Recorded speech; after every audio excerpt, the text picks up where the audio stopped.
있을 만한 사람이 있을 만한 곳에 있어야 되는데 있을 만한 사람이 있을 곳에 없으면 그도 불리하지만 있지 않아야 될 사람이 그 자리에 있어서 그 자리를 빛내지 못하는 것도 큰 죄라고 합니다. 제가 늘 강도할 때마다 여러분들 얼굴 모습을 한 사람 한 사람 대할 때마다 참 내가 무슨 많은 죄를 짓고 있구나 이런 생각을 합니다. 여러분들이 와서 큰 소리로 박수치고 그렇습니다 하는 그 모습이 좋았었는데 점점 그 수가 줄어든 것 같아서 마음이 몹시 무겁고 괴롭습니다. 오늘은 특별히 지난주 한 3주에 걸쳐서 홍암 대종사님을 말씀드렸습니다. 그래서 홍암 대종사님은 여러분들이 다 아세요. 근데 내가 대종교 한 몇 년 됐지만 무원정사님 얘기를 한 적이 없어요. 그래서 무원정사님을 오늘은 말씀드리려고 합니다. 무원정사님은 직급으로 말하면 지금부터 장관급을 넘어가는 사람입니다. 이게 우리가 보통 얘기할 때 당상관이라고 그러잖아요. 당상관 훨씬 넘는 사람입니다. 그런 분이 대종교에 오셔서 제2대 홍암 대종사님을 만나고 제2대 종사님이 되셔서 대종교를 이끌었습니다. 그때가 전성기져서 약 만주에 우리 믿는 가족들이 친구들이 몇 명이었냐면 30만에서 약 40만이었다고 그래요. 다른 책에는 잘 안 나오는데 무원장사님의 그 일대기에 보면 그렇게 보였다 그래요. 35만 정도라고 그랬는데 40만이라고 또 적혀 있더라고요. 그래서 나는 5만이라도 보태서 40만으로 하고 싶습니다. 이 무원정사님은 원래 수원에서 태어나셨어요. 수원 외포리라는 데서 태어나셨는데 자기네 외갓집이 조실의 가문이어서 거기서 태어난 사람 중에 됐습니다. 보통 여러분들이 알고 있기로는 친가에서 모두 태어난다고 그러는데 우리가 장가 간다 그러지 장가 온다고 안 하거든요. 장가 간다 그러잖아요. 장가 가는 건 뭐예요? 처가로 가는 거예요. 그래서 옛날 어르신들 쓸만한 대가들 집안은 대부분 자라기를 어렸을 때 외가에서 자랍니다. 이분도 외가에서 자랐어요. 어렸을 때. 그래가지고 서울로 오셔서 지금 여러분들이 잘 알고 계시는 조계사 있죠? 조계사. 여기 인사동에 가면 조계사는 절이 있잖아요. 거기에 3,400평 정도 된 것이 조계사 틈을 포함해서 다 그 땅이 전부가 무원정사님의 땅이었어요. 그거를 팔으셔가지고 만주로 가셔서 독립운동을 하시면서 했습니다. 무원정사님은 1868년 고종 5년 7월 5일생입니다. 그러니까 지금으로 말하면 150살 정도 되신 분이죠. 그렇죠? 160살 되겠네요. 이렇게 아주 오래 있는 사람인데 그때 살기도 56년밖에 못 살았어요. 56세. 나는 뭘 했는지 돌아봤습니다. 이걸 원고를 쓰면서. 나는 50살보다 20년을 더 살았는데 이분들은 이 짧은 기간 동안에 대종교를 40만을 만들어 놓고 홍암 대종사님을 모시고 대종교를 중강하는 데 큰 역할을 하시고 훌륭한 업적을 남기시고 가셨는데 나는 과연 무엇을 했는가? 이분보다 20년 더 살은 사람은 나는 뭘까 하는 생각을 많이 했습니다. 마지막에 벼슬을 이렇게 18살 때 1885년에 18살 때 정시에 과거에 합격합니다. 정시라는 것은 임시가 있고 정시가 있고 그랬어요. 그때 당시에. 그러니까 불시에 어떤 필요에 의해서 과거를 보는 거하고 정시로 매년 이렇게 보는 정시하고 두 개가 있었는데 이분은 정시에 18살에 정시에 합격을 해서 벼슬길에 오릅니다. 그래서 이분이 이조정락의 병조창이, 애조참이, 성균관 대사성, 그 다음에 마지막에는 이 귀장각이라고 아시죠? 여기 경복궁에 가면 귀장각이라는 게 있습니다. 정조 때도 아주 크게 만들었던 것이고요. 거기에 귀장각이라는 게 뭐냐면 도서 보관소, 도서 연구하는 곳, 출판하는 곳, 그런 데에서 제일 대장을 하셨어요. 그것이 결국 대종교가 역사의 주체가 되는 한 기둥이 되기 시작합니다. 그래서 대종교의 큰 어른으로 거듭났는데 여기 계십니다. 여러분, 이 우리 주보에 보면 이렇게 시험, 이렇게 카이제 시험 그리고 나온 사진이 있습니다. 한번 보고 눈맞춤하십시오. 그분이 바로 무원종사님이십니다. 이분은 벼슬을 송병준이라는 사람이 판사를 하셨거든요. 저기 부산항에서 판사, 이게 일본 사람들이 들어오고 나오고 하기 때문에 그 사람들이 무역계에서 관계가 되는 것을 이권 다툼하고 무역 전쟁을 일으킬 때 그걸 관리하는 판사였는데 그게 이권 다툼이 생기니까 그걸 판사해줬어요. 그랬더니 송병준이라고 아시죠? 일사오적 중에 한 분이신 송병준이라는 분이 무고를 해가지고 벼슬에 잠깐 쫓겨나기도 했어요. 그러니까 이분도 대단히 고통을 많이 받으신 분입니다. 그래가지고 결국 다시 들어오셔서 귀장각에 있으면서 책을 쓰기 시작하고 책을 베끼고 책을 새로 교정하고 새로 만들고 그런 일을 쭉 하십니다. 이거를 제가 지난 홍암 대종사님 말씀드릴 때 말씀드렸지만 하늘이 미리 정해서 그 사람이 그 자리에 있게 만든 것을 말씀드렸죠.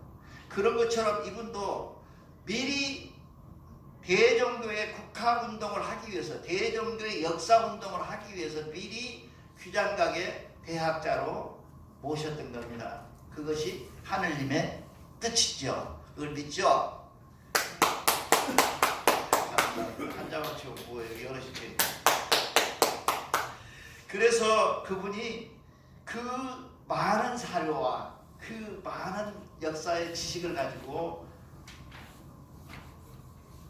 이 홍암 대종사님을 1910년도 정월달에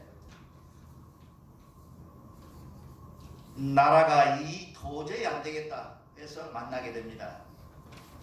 그러기 전에 이분이 무슨 운동을 했냐면 독립협회라고 아시죠? 독립협회 아시죠? 서대필 박사라고 여기 서대문에 가면 독립문 세워놨잖아요. 그 양반이 했던 독립협회를 만드는데 일원이 있었어요. 무원종사님이. 그래서 이 독립협회의 일을 쭉 하다가 독립협회가 17명이나 그때 일사오적 종류에서 문제를 일으켜가지고 잡혀갑니다. 그래서 다 잡혀간 다음 뒤에는 거기에 직접 자기가 독립협회 위원이 돼서 다시 독립협회를 일으키는 운동도 하십니다. 그리고 서대필이 일으켰던 그 독립협회는 뭐냐면 일본인을 보고 아는 체 말아라, 인사하지 말아라. 그 사람들 슬로건이에요. 일본 사람들 보면 아는 체 말아라. 그 다음에 그 책판 언론 출사 자유를 달라. 언론 출사, 이게 민주주의라는 것은 언론 출판의 자유가 있거든요. 그 자유를 달라. 그렇게 이야기하면서 그 했던 운동이 독립운동입니다. 우리나라의 최초. 그 다음에 이분이 뭘 하냐면 망국 운동을 해요. 망국 운동이라는 게 뭐냐면요. 지금은 백분 토론회 같은 거 하잖아요. 텔레비에서. 또 학자들이 나와서 세미나도 하잖아요. 그런 것처럼 최초로 한국에서 신문명을 가지고 누구든지 나와서 그 회의에 나와서 국가를 얘기하고 나라를 얘기할 수 있는 그런 자리를 마련한 데 가서 이분이 주재를 하십니다. 그러니까 신민회도 이분이 직접 관여를 하세요.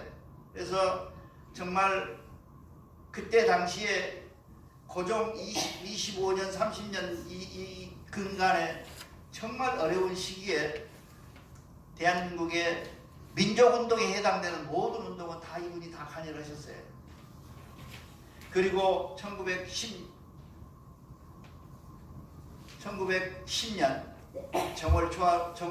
정월달에 홍암 대종사님을 찾아갑니다. 도저히 이것 가지고는 안 되겠다. 그래서 그때 필동에 있을 때 여기 뭡니까 무슨 동이라고 합니까? 그 북촌에 있을 때 그게 북촌을 찾아가서 홍암 대종사님하고 밤낮 2, 3일에서 5일간을 토론을 했어요. 그러면서 점점점 낮아지기 시작해요. 그래서 홍암 대종사님을 종사님으로 모시고 나는 당신 밑에서 모든 대한민국의 건국운동이나 정신운동이나 역사운동을 하겠다고 서약을 하고 대종교에 봉교를 합니다. 봉교한 뒤로 나중에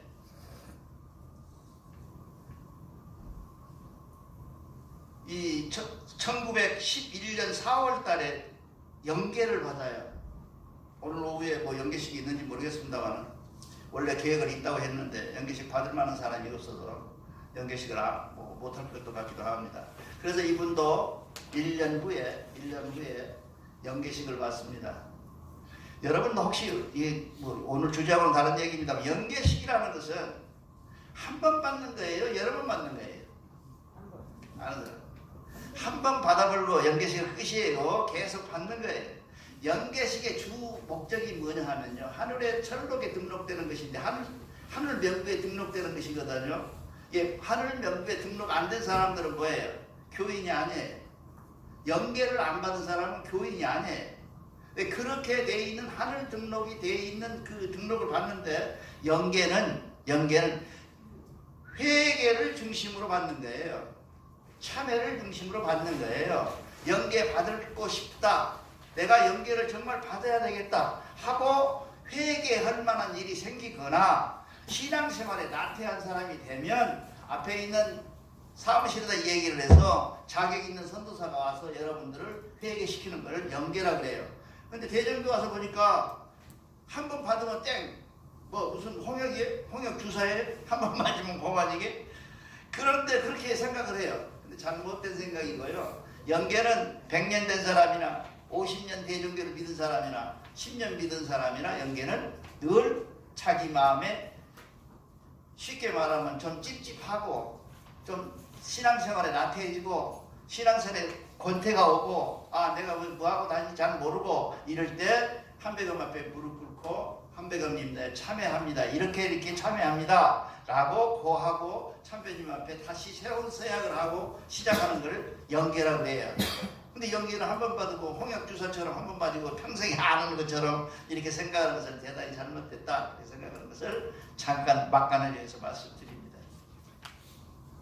그래서 동사님은 11월 4월 달에 연계를 받으시고 거듭나시니 그분이 이제부터는 대종교에 미진한 것. 이게 홍암 대종사님은 대부분 영적인 문제에서 기적을 행하고 이적을 행하며 세상 사람들을 향해서 전부 전도하고 이 얘기할 때 이분은 아래서 안살림을 하신 쉽게 말하면 우리 가정으로 말하면 마누라 역할을 충분히 했던 그런 분이에요. 홍암은 남편 역할을 했고 그런 사람이었습니다. 그래서 그 사람이 책들이 우리 대교에 남아있는 것만도 6권이나 남아있습니다. 이름을 물어보면 다 모른다 그러니까 안 물을게요. 그래서 1914년도에 상교, 지금 우리 대종교의 상교는 이제 버글버글합니다. 대종교에 있는 상교 손들어봐 그러면 시교사 손들어보면 3분의 2가 손들고요. 상교 손들어라고 하면 다 상교예요.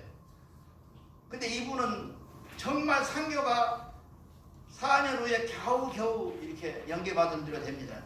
그래서 이분이 1916년도에 전강이 되시고요. 저 전강 내가 한 4, 5년 했는데 전강이 그렇게 높은 자리를 몰랐어요. 무원용사님이 그렇게 아끼고 귀하게 생각했던 자리가 전강 자리였어요. 근데 우리는 발로 채이잖아요. 흔해 빠졌잖아요. 이게 우리가 가진 권위를 스스로 땅에 떨어뜨리는 아무나 돼버리는 아무나 하는 그런 것이 자리만 차지하면 그 정강 역할을 해야 되는 건데 그걸 잘 못하고 있는 거 아닌가 그런 생각이 듭니다. 그래서 그해 4월 13일 백포 그 다음에 최동산 두 분과 함께 대종교의 특선 사교가 됩니다. 그러니까 이분이 갖고 있는 그 성향이 그래요. 그러다가 대종교에서 책을 발간하고 교육을 시키고 사관학교를 만드는 그 사관학 북록운정서에 가서 민족 교육을 하고 역사 교육을 하고 우리가 그 조선상고사 만든 신채호 선생님 이런 분들이 갖고 있는 기본적인 역사의 밑거름을 이분이 하십니다. 그리고 이분이 제일 막 크게 한 것이 우리 상훈이가 제일 자꾸 물어보는 대종교 무호 독립선언. 그러니까 대종교의 최초 대한민국의 독립선언서가 약 30개 됩니다. 30여 개가 넘대요. 그런데 그 중에서 가장 먼저 시작했던 독립선언서가 무호독립선언인데, 무호독립선언서를 할 당시에 그 주동자가 누구냐 하면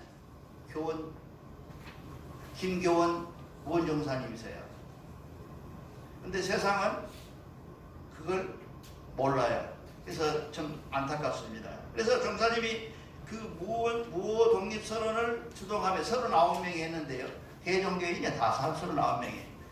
그래서 우리 사모니가 묻기를 대종교에서 했다는 근거가 어디냐고 물어요. 그래서 내가 하는 얘기예요.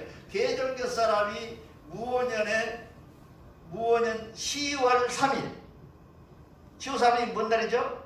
개천절이잖아요. 그 개천절 날 독립선언서를 낭독하고 독립선언을 발표하시는 날이 39명의 대종교 사람들만 모여서 했어요. 그래서 무호 독립선언서는 대종교인의 무호 독립선언서다 이렇게 얘기해도 틀린 말이 아니다는 걸 말씀드릴게요. 알았죠? 사모님? 예, 고맙습니다. 그래서 그렇습니다. 그래서 대종교를 이끌고 대종교를 앞세워 나가면서 책 출판하고 모든 걸 다 하십니다. 이 원종사님이. 그때 옆에서 자청용으로 했던 사람이 누구냐? 백포서희 선생님이세요. 그러니까 신앙적으로는 홍암 대종사님이 시조요. 우편에 앉아 계신 분은 누구냐 하면 이론적이고 역사적이고 근거를 착수하는 사람은 누구냐? 무원종사님이고, 그를 바탕으로 해서 홍암 대종사님의 신앙적 주체를 가지고 있는 사람이 백포서희 선생님이세요. 그래서 좌청령 우백부가 돼서 대종교가 발전하기 시작해요. 막 기하급수로 늘어납니다. 대종교가. 그거를 여러분이 아셔야 한다. 이게 그 자리에 앉을 만한 공로가 있었어요. 그렇게 대종교를 이끌고 대종교를 얘기하며 대종교 책을 만들고 신달실기니 이런 책들을 다 정리하고 신고 강의, 실리대전, 그리고 여러분 책에 나와 있는 해삼경, 그 다음에 신사기, 조천기 있죠. 홍암 대종사님의 조천기, 그 다음에 신달실기, 신가집, 여러분이 언론에 부르는 신가집, 이런 것들을 전부 이분의 손때가 묻어 있어서 정리해낸 무원종사님의 솜씨입니다. 제가 좀 앞서가기는 합니다만 여러분들이 어떻게 받을지 모르겠는데, 저는 엊그제 우리 전리님한테 전화를 해가지고 그랬습니다. 이제는 내가 문헌에 봐서, 문헌이나 보거나 우리 대종교 역사에 보거나 증강 60년사에 나와 있는 대종사님 돌아가신 날은 우리가 다 알잖아요. 가경절이라고 그러잖아요. 돌아가셨다가 소천하신 날은. 그 다음에 무원종사님이 돌아가신 날, 그리고 백포서희 선생님이 돌아가신 날 알아서 최소한도 너하고 나하고 둘이라도 제사 지내자, 그날을 기리자, 이렇게 했더니 우리 전리님이 흔쾌히 그러자 그래서 그날을 좀 잡아서 금년에는 제사를 지낼까 합니다. 한 번도 그 훌륭하고 대종교를 이끌어 나가시고 그 대종교 어려운 곳에서 만주에서 대종교를 이끌었던 그분들을 기리는 시간이 한 번도 없었다는 게 저희들의 후학들의 불찰이요, 뒤에 믿는 우리 대종교의 불찰이 아닌가 싶어서 말씀드립니다. 그렇죠? 그렇게 생각 안 해요? 맞습니다. 박수 한번 치면 좋구나. 우리 저기 이파남 선생이 안 치니까 그래. 그래가지고 적외사 팔고 뭐 지금 돈은 얼마인지 모르겠어요. 적외사 그 넓은 땅 지금 가지고 있으면 수천억 되죠. 그걸 팔고 해가지고 만주 가서 교육사업을 하시고 대종교를 익히시고 북로군정서를 만들어서 북로군정서의 총지휘사령관을 백포서희 선생님한테 맡기고 모든 독립의 주체를 다 할 때, 그때는 이미 홍암은 돌아가시고 조천하시고 안 계실 때입니다. 그래서 일으킬 때 이 양반이 마지막에는 무슨 얘기를 하냐면, 여러분 잘 아시는 대로 신규식이라는 사람이 있어요. 신규식. 김규식이는 이름이 하필이면 규식이라 이름이 건데, 규식은 홍암 대종사님이 돌아가실 때 수석 수행원에 수석 수행을 했었던 김규식 씨예요. 대종교 그 삼성사에 가서 돌아가신 날 끝까지 따라 올라갔던 사람이고, 신규식이란 사람은 우리나라의 역사 인물 중에서 일제말기, 그러니까 그 무렵에서는 열성가락 안에 들어가는 훌륭한 서열이 있는 신규식 선생님이 이제 대종교를 믿었어요. 근데 육군 사관학교 출신이고 무관학교 출신이고, 그 양반이 을사늑약 때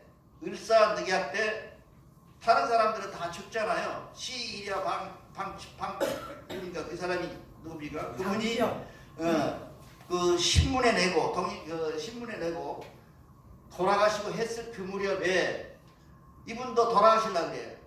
아, 내가 살아서 뭐하냐, 이거 나라 다 잃어버리고 이게 일사늑약이 돼버렸으니 나라가 주권을 잃어버렸으니 죽어야겠다 그러고 독약을 줬어요. 그래서 이 사람, 이분이 이름이 뭐냐, 호가 뭐냐면 애관이에요. 애관이라는 건 뭐냐면 애꾸는 애자예요. 눈이 하나가 실명하셔요. 지금 저기 총경교님 사무실에 가면 두째 번인가가 아마 그분 사진이 붙어 있어요. 근데 그분의 눈이 하나가 애꾸예요. 왜 그러냐면 그때 독약을 먹어가지고 눈이 멀었어요. 그분이 있다. 그분도 계셨죠. 그때 당시에. 그리고 마침 백호 서희 선생님이 도루에 앉아서 하늘로 조천을 하시니 두 양날개를 읽어버린 그 슬픔이 얼마나 컸던지 이분이 병을 얻어서 죽게 됩니다. 돌아가십니다. 그래서 이분이 가지고 있는 모든 자료나 모든 것들을 대종교에 남기고 새로 다 인쇄해서 다 가지고 있었어요. 그거를 언제 없애느냐, 이쪽 사건이죠. 시편감실 사건, 이게 한글운동 사건이라고 저는 개인적으로 불러요. 저거를 시편의 감실 그래갖고 하는 게 아니라 나는 개인적으로 한글운동하다가 걸린 사건이에요. 함경북도에 있는 여고 3학년한테 이금호 선생님이 편지를 보냈는데 한글로 보냈어요.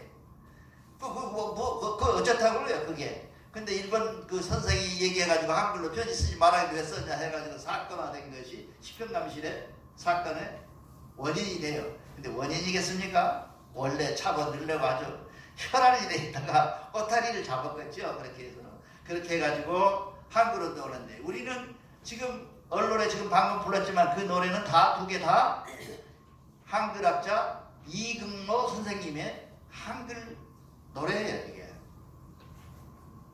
우리나라가 한글을 지키지 못했어요. 일본 사람들이 이름도 바꿨어요. 또 머리도 다 상투를 자르고 단발했어요. 단발령 내리죠, 고정이. 해가지고 다 없어져버리고 아무것도 한국의 흔적을 다 없앱니다.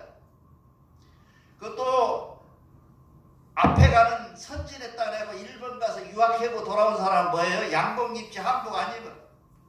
한국의 우리나라 역사 속에 들어있는 한국이라는 조선이라고는 흔적을 다 지워내는 그런 역할을 할 때 대종교는 한글운동을 합니다. 한글은 우리 그리고 지켜야 될 글이다. 그래서 최연배 선생님까지 해서 한 5분이, 한글학자 5분이 다 대종교 사람들이었어요. 그렇게 해서 대종교의 모든 한글의 기본이 되는 것이 대종교였는데, 우리가 보면 뭐 세중 때, 그 다음에 뭐 골자래 그런 노래가 있잖아요. 그런 것이 다 뭐냐면 한글의 기본이 되는, 근대사에서 한글이 없어지면 안 될 골간이 되는 그런 한글을 만들어서 우리 언론에다 집어넣었던 거예요. 누가 선구자냐면 홍암 대종사님이 1편에서부터 5가지는 5장까지는 홍암이 하시고 나머지 거는 이금로 선생님이나 이광수나 이런 사람들이 나눠서 한글운동을 하면서 우리 언론을 만든 겁니다. 물론 제가 강도 원고를 보내고 나면 노래를 찾아야겠는데 노래를 찾을 것이 없어요. 몇 개 되질 않아서. 기독교는 약 700개 정도 되거든요. 그다음에 기독교 복음송까지 하면 한 1,900개 이상 됩니다. 그런데 우리는 그나마도 뒤에 이 반주하는 사람이 없어가지고 못해요. 그러니까 아는 것만, 반주가 이렇게 있는 것, 그 다음에 또 누가 독송하는 것, 그것만 가지고 지금 하고 있는데, 그래서 참 찾기가 참 어렵습니다. 근데 그 말들, 언어들은 정말 아름답습니다. 그 아름다운 언어가 대종교에서 지켜낸 문화유산이요, 민족유산이요, 대종교의 유산이라는 것을 여러분이 아시기 바랍니다. 그의 중심에 계신 분이 누구냐면 역사는 책임지고 이분이 다 하셨어요. 무원종사님이. 그래서 신채호 선생님이 우리 조선 상고사를 썼지만은 그 책은 아마 틀림없이 대종교에서 갖고 있는 무원정사님의 역사 본서를 가지고 살붙이게 한 것이다, 이렇게 저는 생각을 합니다. 그만큼 대종교가 자긍심이 있는데 역사를 아는데 그거를 무원종사님께서 직접 자료를 가지고 있어요. 그래서 저는 이렇게 생각합니다. 무원종사님이 귀장각의 수장이 됐던 것은 본인의 뜻도 물론 됐겠지만 하늘의 인도하십니다, 이렇게 생각합니다. 하늘님의 인도하십니다, 이렇게 생각합니다. 동의하시죠? 네. 그래서 우리가 오늘 또 생각해 봅니다. 대종교를 이어서 돌아가신 분이, 이분이 갑자기 백구서일님 돌아가시고, 또 그렇게 믿고 마음에 친구였던 신기시 선생님이 자살해버리고, 그렇게 돌아가시고 나니까 마음의 허전함으로 이 마음을 잃어서 그분이 결국 2023년 11월 18일 음력입니다. 11월 18일 날 병사하시게 됩니다. 돌아가십니다. 예, 그거를 병명은 그렇다고 해요. 화병이라고 했어요. 화병. 그래서 그분이 56세 일기로 조천하십니다. 이런 훌륭한 분을 모시고 온 것이 우측에 계시는 시편감실의 두째 번으로 도사계를 지낸 무원정사님인 것을 여러분들이 꼭 명심하시고, 항상 가서 기도할 때 눈 맞추고 죄송함을 아뢰고 그런 여러분이 되시기를 간절히 바라며, 앞으로는 혹시라도 기회가 돼서 돌아가신 날이 기념이 되면 그 기념식에 모두 참석해서 같이 명복을 빌어주는 것이었던가 하고 생각합니다. 감사합니다.